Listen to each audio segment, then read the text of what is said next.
Ah, bonjour, monsieur, dame. Aujourd'hui, on va enquêter sur...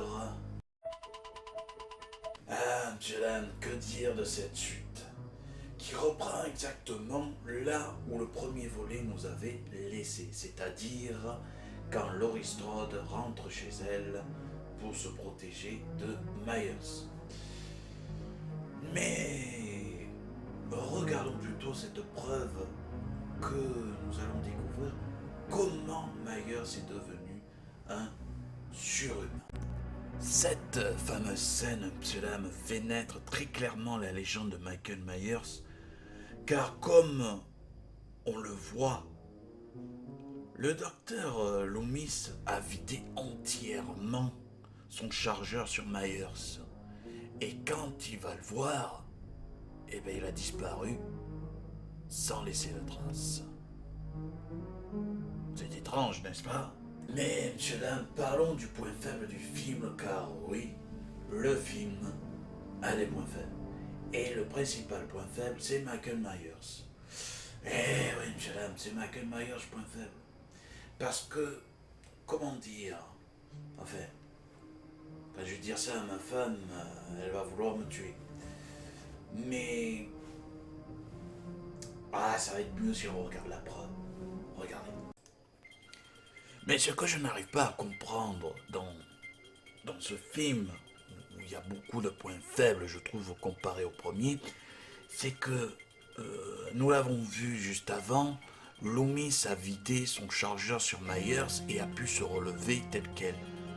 Comment? Pourquoi?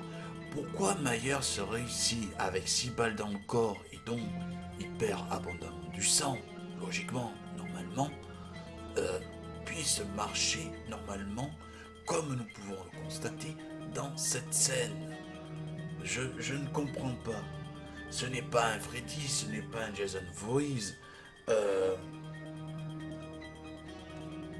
Je ne comprends pas. Et en plus, il tue une pauvre jeune fille qui n'avait rien demandé. Alors qu'on le sait, Myers se tue des personnes visées dans le but de se venger, nous allons dire, je pense. Mais voyons la suite. Après, personnellement, le scénario tient là. Carpenter toujours derrière et toujours là. Même s'il ne réalise pas ce film. Mais par contre, il a eu la subtilité de nous faire apprendre un truc essentiel entre Laurie Strode et Michael Myers. Mais sans vous dévoiler la chose, regardons la preuve, monsieur dame. Du coup, monsieur dame, dans la scène que nous voyons, Laurie Strode s'endort à cause des médicaments qu'elle a pris ou de la fatigue après avoir échappé brillamment à Michael Myers. Et nous entrons dans son rêve. Et dans son rêve, nous apprenons quoi? Que elle a été adoptée, que la famille Strode n'est pas sa véritable famille et que Michael Myers est son grand frère et qu'elle est allée lui rendre visite dans l'hôpital psychiatrique. Mais une question me taraude. Comment Michael Myers peut reconnaître sa petite sœur, nous allons dire une dizaine d'années après que celle-ci est venue lui rendre visite? Car nous pouvons imaginer que la Laurie Strode que nous voyons à 8 ans, Michael Myers à 15 ans, grosso merdo, on change en 8 ans ou en 7 ans quand même. Donc, je ne comprends pas comment Michael Myers peut reconnaître Laurie Strode en tant que sa petite sœur. Voilà, je trouve cela un peu tiré par les cheveux. Mais continuons notre enquête sur Halloween 2, monsieur dame. Subtil, n'est-ce pas, ce petit Carpenter? Mais passons. Nous allons aborder cette fois-ci un sujet qui est très courant dans les films qui nous font une suite, mais que les acteurs, autant qu'eux, ont changé de coiffure. C'est le cas de Laurie Strode. si on regarde bien,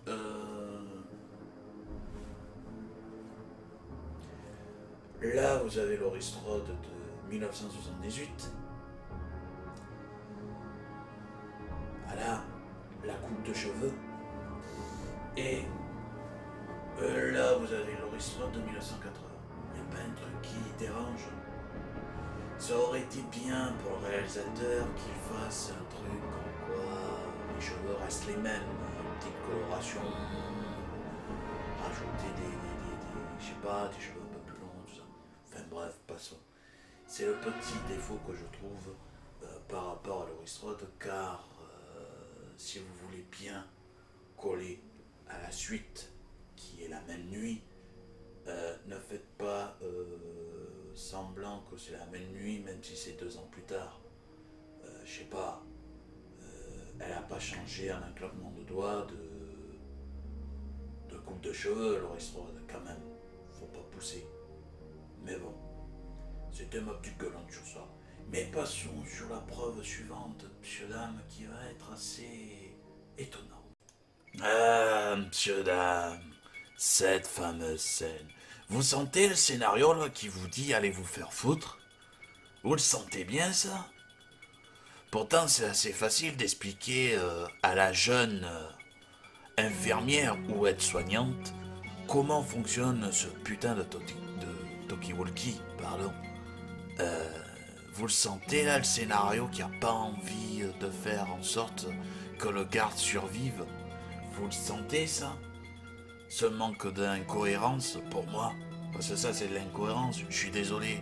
La gonzesse c'est une aide-soignante, elle sait pas utiliser un talkie-walkie, donc le garde il explique, ça prend 5 minutes, il est pas pressé d'aller chercher qu'est-ce qui arrive, pourquoi il n'y a plus le téléphone qui marche ou quoi. Enfin si c'est ça, je crois que c'est ça en plus. Et le pire dans tout ça, c'est que le trifouille le talkie-walkie, il marche pas, lui, il appuie sur un bouton, il dit à l'aide-soignante, comme vous pouvez le voir sur la scène, d'appeler les secours, comme si lui, il pouvait pas sortir, appeler les flics, dire il y a un problème, non, il crève comme une merde. Voilà, comme une grosse merde. Ça, c'est vraiment de l'incohérence scénaristique que j'ai horreur. Franchement, comment peut-on faire ça? Mais bon, calmons-nous, et continuons notre enquête sur le point final de ce film, monsieur dame. Je vous l'avais dit, monsieur dame, que cette scène était vraiment conne. Mais bon, il fallait avancer l'histoire. Mais à force de dire du mal de ce film, vous allez dire, mais tu n'aimes pas ce film, lieutenant, tu n'aimes pas du tout ce film. Au contraire, j'adore ce film. C'est une suite magnifique à Halloween, la nuit des masques. Mais voilà, les défauts me font dire du mal de ce film, que j'aime énormément. Voilà. Mais bon, disons encore un petit truc négatif et bien à la fois sur cette dernière preuve avant ma conclusion finale du film, monsieur dame. Regardez. Comme vous pouvez le constater, monsieur dame, dans cette ultime scène où Loomis va se sacrifier pour sauver Laurie Strode en se tuant, enfin, du moins en se suicidant avec Myers, Carpenter a eu la brillante idée de tuer ces deux acteurs, oui, principaux du film. Après, malheureusement, on connaît la suite, ça n'a pas réellement fonctionné. Mais bon, il aura eu le courage de le faire, alors que dans très peu de films d'horreur, il y aura eu un manque de cela, je trouve. Mais passons à la conclusion, si vous voulez bien. Voilà. Carpenter a tué Myers. Malheureusement pour nous, il revient aux écrans en 1988 dans Le Retour de Michael Myers. D'ailleurs, une très bonne suite par rapport aux deux. Puisque ça se reprend une dizaine d'années après le premier et 8 ans après le 2. Mais Jamie Lee Curtis, à l'époque, avait peur de rester dans les films d'horreur, donc elle a décidé de ne pas reprendre son rôle.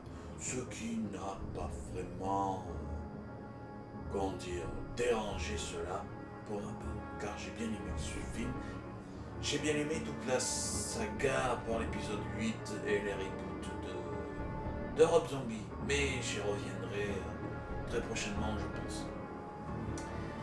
Voilà ce que j'avais à dire sur ce film mythique, encore une fois, que j'adorais et que j'ai voulu enquêter sur cela.